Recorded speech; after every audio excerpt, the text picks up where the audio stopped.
Bom, então vamos lá, vamos para a parte final de antijuridicidade e ilicitude, que é a parte 3.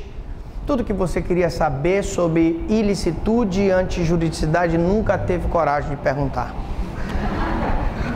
Estrito cumprimento do dever legal. Só está faltando agora, nessa parte 3, o estrito cumprimento do dever legal e o exercício regular do direito, não é isso? Então vamos lá. Estrito cumprimento do dever legal. É preciso que haja um dever legal imposto ao agente e é necessário que o cumprimento deste dever ocorra nos exatos termos da lei. Se a pessoa está obrigada por lei a praticar aquela conduta, ele está no estrito cumprimento do dever legal. E aí, nós vamos começar falando que aquele que age cumprindo regularmente um dever amparado por lei não pode ser punido. Ele não pode ser punido. O oficial de justiça, ao praticar um despejo, ele pratica um constrangimento ilegal. Mas ele pode ser punido por constrangimento ilegal? Não. Um policial que prende uma pessoa, ele está praticando um constrangimento ilegal, mas ele pode ser punido? Não. A não ser que a prisão seja ilegal, evidentemente, que aí vai ser abuso de autoridade. Mas se ele age amparado por lei, nos estritos limites da lei, eu não vou poder falar outra coisa senão o estrito cumprimento do dever legal. O executor deve ser funcionário público ou agente público. Então aqui eu tenho policial que executa mandado de prisão, está em estrito cumprimento do dever legal. Carrasco que mata o condenado. Então nós vimos o exemplo quando nós falamos da parte 1, daquele carrasco que aplica a injeção letal no condenado nos Estados Unidos. Dissemos que existe uma ação movida que foi recebida pela Suprema Corte Americana, não questionando a pena de morte, mas questionando o sofrimento que foi imposto àquele condenado, que se ele realmente foi condenado à pena de morte, pelo menos ele deveria morrer dignamente, não agonizar durante várias horas por conta da falta de sedação adequada. Soldado que mata o inimigo durante uma batalha. Se eu tenho uma guerra e eu tenho um soldado que tem um dever legal de matar o inimigo, eu vou processar o soldado, a não ser que seja violação da Convenção de Genebra. Porque vocês sabem que mesmo na guerra existem regras que a pessoa não pode desobedecer. Numa guerra, por exemplo, é proibido pela Convenção de Genebra o uso de armas químicas. Então, o que o Saddam Hussein fazia com a população curda do norte do Iraque era ilegal? Sim, pergunte. Somente com o funcionário público aí, ele está em sentido amplo, tá? Somente o funcionário público pode alegar o estrito cumprimento do dever legal, aí é o sentido amplo. Todo aquele que, mesmo que sem remuneração ou temporariamente exerce uma função pública, é considerado funcionário público para os efeitos legais e, consequentemente, ele responde e pode ser albergado pelo estrito cumprimento do dever legal. E segurança de uma loja, de shopping, de cidadania, não pode alegar, não se enquadraria nesse caso. Aí pode ser legítima defesa, dependendo da situação. Se o segurança da loja, por exemplo, é agredido ou alguém agride ou tenta subtrair coisas ou agredir um cliente e ele interfere, ele está em legítima defesa de terceiro, tá? Vigia, esse vigia não fica na rua, ele não fica armado, mas fica com cacete. Legítima defesa do patrimônio. O vigia, ele pratica a legítima defesa do patrimônio, tá? Conceito e requisitos. O estrito cumprimento do dever legal compreende os deveres de intervenção do funcionário na esfera privada. Toda e qualquer intervenção do funcionário público na esfera privada, se for amparada por lei, se ele realizar o ato dele dentro dos limites da lei, ele está no estrito cumprimento do dever legal. O estrito cumprimento do dever legal, portanto, compreende os deveres de intervenção do funcionário na esfera privada para assegurar o cumprimento da lei ou da ordem de superiores da administração pública. Você sabe que o oficial de justiça, ele cumpre ordem do juiz. O policial que cumpre mandado de prisão, cumpre ordem do juiz. O dever legal é dirigido àqueles que fazem parte da administração pública, tais como policiais, oficiais de justiça e outros funcionários públicos. Polícia Militar, Polícia Civil, né? O próprio juiz, gente, quando ele manda prender uma pessoa, ele pratica um ato que vai representar um constrangimento ilegal, mas ele está no exercício, né, no cumprimento do dever legal. Então, o policial paisano, ele vai interferir numa ação. Ele não deixa de ser policial. O policial paisano, ele sempre é policial. Eu estou aqui como professor, mas eu nunca vou deixar de ser promotor de justiça, né? Então, isso está inerente à função dele, mesmo que fora da atividade, ele continua naquele status de policial. Então, se ele morrer uma troca de tiro ou paisana, o Estado tem a obrigação de assegurar ele com o direito dele? Não necessariamente, porque aí o Estado, para indenizar um cidadão que é paisana e de férias, estava exercendo a função policial, eu teria que ter aí um nexo de causalidade. Se não houve nenhuma ordem do Estado para que ele praticasse aquela conduta, eu não tenho como pedir a indenização pelo Estado.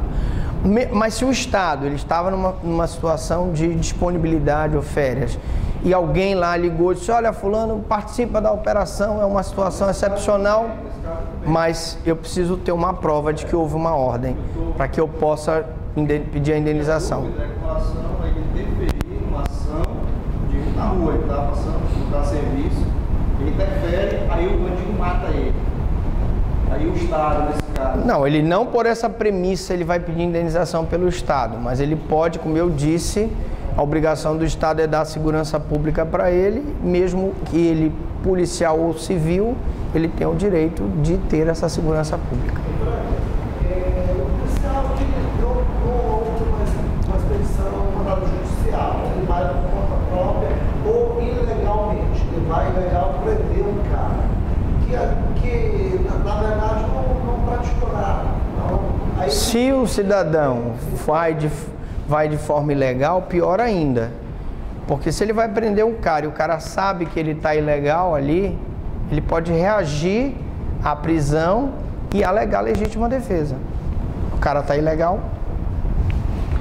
Bom, é necessário que o cumprimento a este dever se dê nos exatos termos impostos pela lei, não podendo em nada ultrapassá-los.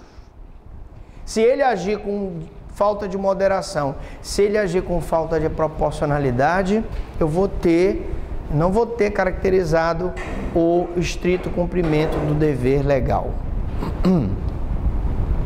O estrito cumprimento do dever legal e a tipicidade conglobante. Perigo. A tipicidade formal ou legal é a adequação perfeita da conduta do agente ao modelo abstrato previsto na lei penal. Nós já vimos, quando falamos de tipicidade, que uma pessoa que mata a outra se ajusta ao tipo do homicídio. Uma pessoa que subtrai coisa alheia móvel se ajusta ao tipo do furto. Mas não é só isso. Eu tenho também a tipicidade conglobante.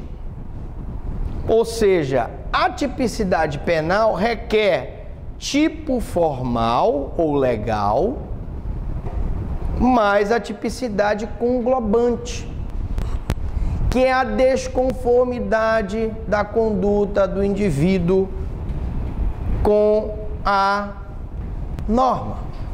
Então eu tenho tipicidade conglobante, exige que a conduta do agente seja antinormativa, não pode estar de acordo com a norma, ela tem que ser contrária à norma, ela tem que ser antinormativa, bem como que haja tipicidade material, ou seja, que ocorra um critério material de seleção de bem a ser protegido. Então eu tenho um bem jurídico vida, que é protegido pelo crime de homicídio. Quem lesa aquele bem jurídico sofre as penalidades do tipo penal homicídio. Eu tenho um bem jurídico patrimônio, que é protegido pelo crime de furto. Quem lesa o patrimônio é imposta a sanção penal do furto. É simples. Tipicidade conglobante é conduta antinormativa e tipicidade material, que seleciona os bens jurídicos mais relevantes para tutelar pelo direito penal. É o que nós chamamos de fragmentariedade. Ora, o estrito cumprimento do dever legal e a tipicidade conglobante significa que, com o conceito da tipicidade conglobante, se exige a antinormatividade da conduta. Ou seja, os casos de estrito cumprimento do dever legal deverão ser analisados não mais como do estudo da ilicitude, mas sim como da verificação da tipicidade penal. Primeiramente, eu vou analisar a seguinte forma. O oficial de justiça, ao cumprir um mandado de despejo, pratica uma conduta que, em tese, caracteriza um constrangimento ilegal. O policial militar, na hora que vai efetuar uma prisão, pratica uma conduta que, em tese, é um constrangimento ilegal. Todavia, quando o oficial de justiça praticou a conduta, quando o policial praticou a conduta, eles agiram estritamente cumprindo o dever legal, dentro do que determinava a lei? Se eles assim o fizeram, eles estão albergados pelo estrito cumprimento do dever legal, porque a conduta dele não é normativa. Agora, se o oficial de justiça foi lá, se o policial foi lá, e ao executar a ordem, abusou do seu direito, dando tapa, pescoção, aí, claro que nós não podemos falar em estrito cumprimento do dever legal. Porque estrito cumprimento é cumprimento dentro das formalidades legais. Se tiver alguma conduta antinormativa, vamos puxar para a tipicidade conglobante e ele não vai ser albergado pela ilicitude, pela excludente de ilicitude. A tipicidade conglobante seria esse excesso? Seria a conduta antinormativa dele, que é o excesso. O excesso é uma conduta antinormativa. Se excede. A partir do momento que ele se excede, que ele não age, exatamente. Aplicação por exclusão.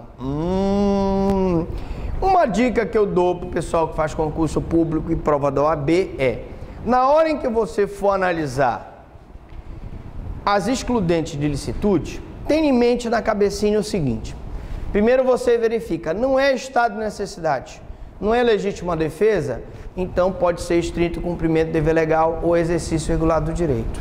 Por isso é que a gente, quando explica nessa ordem, que é como se houvesse uma hierarquia. Dever legal é o dever imposto por lei ou por regulamento a ele subordinado. Essa excludente se aplica por exclusão, ou seja, quando não for caso de legítima defesa ou estado de necessidade, é que se aplica o estrito cumprimento do dever legal. Então, primeiro o aluno olha, bom, primeiro eu vou analisar. O professor Franklin explicou. É legítima defesa? Não. É estado de necessidade? Não. Então, já vou agora colocar o estrito cumprimento do dever legal, o exercício regular do direito. Porque são excludentes de ilicitude e excludentes, ou seja, elas só são aplicadas se eu não aplicar as duas primeiras. Exercício regular de direito. Exercício regular de direito. Peguem, por favor, no nosso material, existe um exercício de questões objetivas, de excludente de ilicitude, e existe de questões subjetivas. Dê uma olhadinha lá, que é muito bacana, tá muito bacana para vocês fazerem lá, e tem vários exemplos de várias situações de legítima defesa e etc. Vamos para o exercício regular do direito. Está acabando a nossa aula, acabando a nossa excludente de ilicitude. É o exercício das prerrogativas legais dentro de seu limite. Por isso que eu digo, o pai, gente, a mãe, que castiga moderadamente o filho, está no exercício regular de direito de pai. Aí vem a lei da palmada e quer retirar da esfera privada, a intervenção do Estado na esfera privada, retirar o direito que o pai tem, a mãe tem, de castigar moderadamente o seu filho. Tira do pai e dá para a polícia, né? E dá para a polícia, porque ele vai, por ele ser criado com muito amém, com muito sim e pouco não, ele tem uma tendência, né, de achar que tudo ele pode e tudo ele vai fazer. E aí, no final das contas, quem vai dizer o amém para ele é a polícia. Na hora de calçar, na hora de beber. Introdução. O direito subjetivo surge de situações expressas na lei ou no costume. Claro, tudo que nós temos a nível de conjunto de leis que regulamenta a conduta do indivíduo foi criado através de costume que se transformou em lei. E o limite do ato ilícito termina necessariamente onde começa o abuso. O limite em que eu pratico a minha conduta de forma lícita vai até aqui. É o limite que me estipula a lei. A partir desse momento, eu já estou excedendo esse limite, eu já estou praticando o abuso, o excesso de poder. Posto que aí o direito deixa de ser exercido regularmente. Veja bem, o que eu estou falando, eu não estou defendendo que o pai e a mãe castiguem moderadamente o filho, não. Eu estou dizendo que uma palmada, respeito às opiniões em contrário, ela é um castigo moderado. Porque eu não posso tolerar que um pai bata no filho com um umbigo de boi, aquele chicote de umbigo de boi, com cabo de fio elétrico, né? Bata com o filho com um pedaço de ferro. Tudo bem, isso não, mas ele castigar, deixar o filho no quarto sem ver TV, professor, mas é constrangimento ilegal. Mas o pai não tem o direito de fazer isso? Se ele não der essas punições, o que eu vou esperar dessa criança? Consentimento do ofendido. O consentimento do ofendido na teoria do delito pode ser de dois enfoques com a finalidade diferente. Primeiro, afastar a tipicidade, excluir a ilicitude do fato. Uma pessoa que se submete a uma cirurgia plástica, ela consente que o seu rosto seja cortado.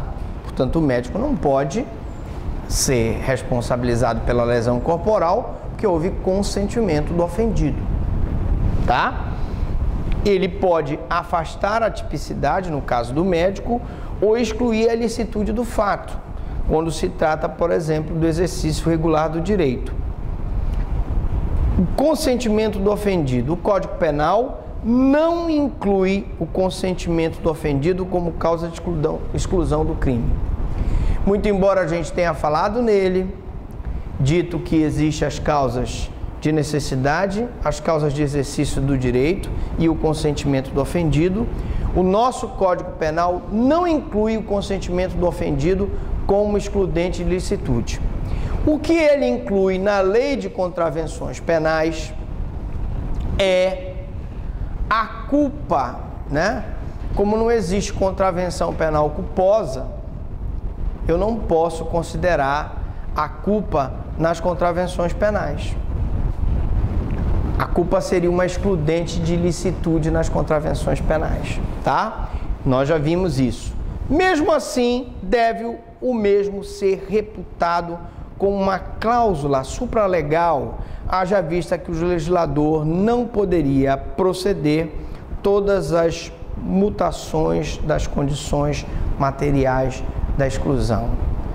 Então, o que eu quero dizer com isso é que, muito embora não esteja previsto em lei, existem decisões jurisprudenciais e doutrinárias que aceitam o consentimento do ofendido como excludente de ilicitude.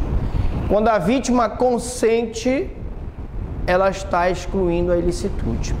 Baseado nisso, foi que a saudosa ministra Ellen Grace dividiu num julgamento polêmico no Supremo o estupro com o consentimento e o estupro sem o consentimento, que é uma diferença grande. Lógico que você pode me dizer, mas professor, a menina abaixo de 14 anos, ela não tem o direito de consentir. E eu concordo. Mas se ela consentiu, pelo menos a gradação da sanção penal não pode ser tão alta quanto um estupro praticado como um maníaco do parque, que matou várias pessoas sem o consentimento, praticou relação sexual. Tá? Bom, questões polêmicas. Vamos logo para as questões polêmicas. Violência desportiva. Todo esporte tem regras. Enquanto a gente estiver agindo dentro dessas regras, a violência da prática deste decorrente é exercício regular do direito. Então nós estamos vendo aí os MMA da vida. Quando o Anderson Silva entra para lutar e dá um soco naquelas pessoas, ele não está praticando lesão corporal? Mas isso está dentro dos limites do que dispõe o MMA. Então, é exercício regular do direito. O Zuniga, quando ele entrou no Neymar, daquela entrada fatídica, e provocou aquela lesão no Neymar, ele está no exercício regular do direito dele? Infelizmente está. Muito embora eu poderia dizer que houve um excesso, uma imoderação, uma desproporcionalidade, sim.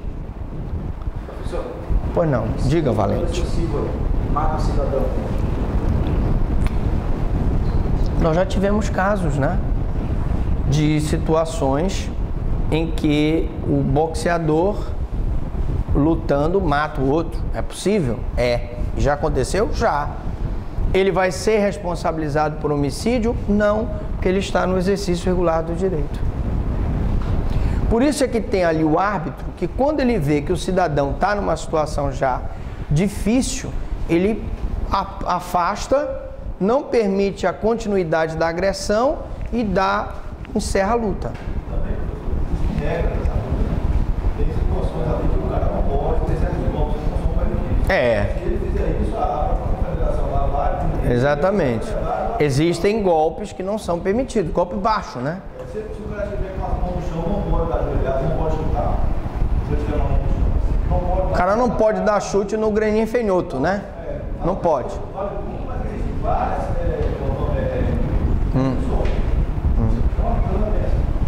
Diga lá. Esse consentimento que o senhor fala, ele tem que estar expresso, no caso da luta, por exemplo, no contrato, né? Não, veja bem, o consentimento aí, eu falei de forma genérica, como uma excludente de ilicitude. No caso da luta, evidentemente que todos os lutadores de MMA, eles assinam um contrato. E lá no contrato está expresso justamente isso que o colega acabou de falar, as regrinhas do jogo.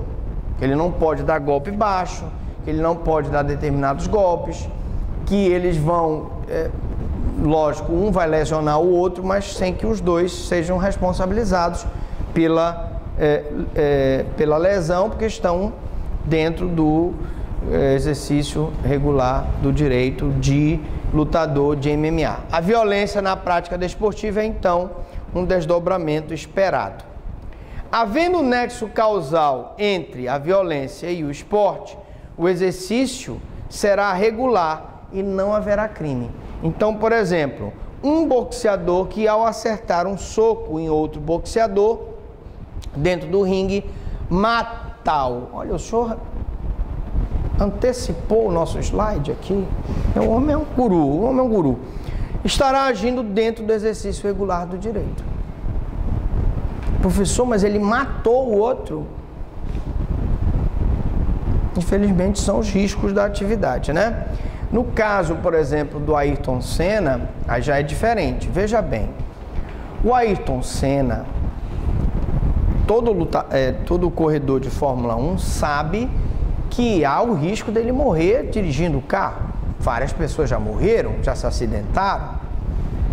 Agora, o caso do Ayrton Senna, o Ayrton Senna não pode responsabilizar os mecânicos da Williams pelo homicídio dele. Mas ele pode pedir uma indenização contra a Williams. Porque tem um laudo que comprova que a barra de direção foi mal soldada e houve a negligência, a imprudência, a imperícia da escuderia. E aí ele pode pedir indenização. Agora, processar os caras por homicídio, não, porque eles estavam no exercício regular do direito. Intervenções médico-cirúrgicas. A medicina é uma profissão regulamentada. Existem normas para a atuação do médico. Está lá. Se houver risco de morte ao paciente, a intervenção cirúrgica é considerada um estado de necessidade. Caso contrário, se não houver risco, caracteriza o exercício regular do direito. Então, numa prova de OAB, nós já sabemos se a questão vier com algum indicativo de que há risco, situação de risco, caracteriza o estado de necessidade. Não havendo risco, eu vou para o exercício regular do direito. Porque senão, na hora que o médico cortasse a barriga do cidadão para extirpar, né, aquela vesícula, aquela inflamação, aquele tumor, eu teria uma lesão corporal. Tá certo? Na hora que ele fizesse a transfusão de sangue, eu teria uma lesão corporal e assim sucessivamente. Ofendículos. Tá, professor, e os ofendículos? Entrariam aqui no exercício regular do direito? Nós já vimos que são os mecanismos utilizados para a defesa da propriedade e da posse, tais como cacos de vidro, cercas elétricas, né? Animais de guarda. O cara coloca um pitbull lá na casa dele para proteger do patrimônio dele. Coloca aí um Rottweiler. Tá errado? Chihuahua. Não, Chihuahua não. Parte da doutrina entende que há, no caso, um exercício regular do direito. E aí, se vocês quiserem confirmar, Mirabete, Aníbal, Bruno e etc. Já outros doutrinadores, e aí eu coloco o nome da Damásio e o Nelson Gria, entende que há legítima defesa pré-ordenada. Então vocês veem que a legítima defesa pré-ordenada era uma corrente mais antiga. Mais nova é o exercício regular do direito de propriedade. A colocação, portanto, de mecanismo é sem dúvida um exercício regular do direito de propriedade, mas quando ele entra em atividade, trata-se de legítima defesa pré-ordenada. Você, ao colocar o Rottweiler lá, ao colocar o Pitbull, é um exercício regular do teu direito de propriedade. Mas na hora que o Rottweiler, o Pitbull vão lá e nhaco, mordem, aí eu tenho legítima defesa pré-ordenada. Aí existe uma regra, né? Sim, claro. Tu não vais colocar, por exemplo... Tem que ter um aviso lá, né? É lógico, né? É lógico. Porque se por acaso tu colocares uma cerca elétrica num local que não seja, não tenha uma proteção, e vai uma criança lá pegar uma bola e morrer, se ela morrer eletrocutada, tu vais responder pelo homicídio culposo daquela criança. Então você não pode colocar uma cerca elétrica no chão, você tem que colocar em cima.